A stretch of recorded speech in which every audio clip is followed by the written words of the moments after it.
श्री स्वामी समर्थ। एके दिवशी स्वामी महाराज रामाच्या देवळात होते। त्याच वेळेला आकाशात काळे ढग जमा होऊ लागले आणि जोराचा पाऊस सुरू झाला।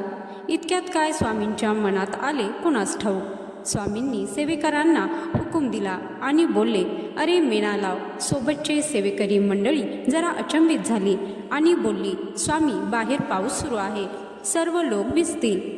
परंतु स्वामींनी कोणाचेच ऐकले नाही आणि पुन्हा तोच हुकूम दिला। स्वामी भक्त हो, स्वामींच्या समोर कोणाचे काही थोडेच चालणार। सर्वांनी मुकाट्याने तयारी केली आणि अक्षरशः पावसात भिजत भिजत निघाले।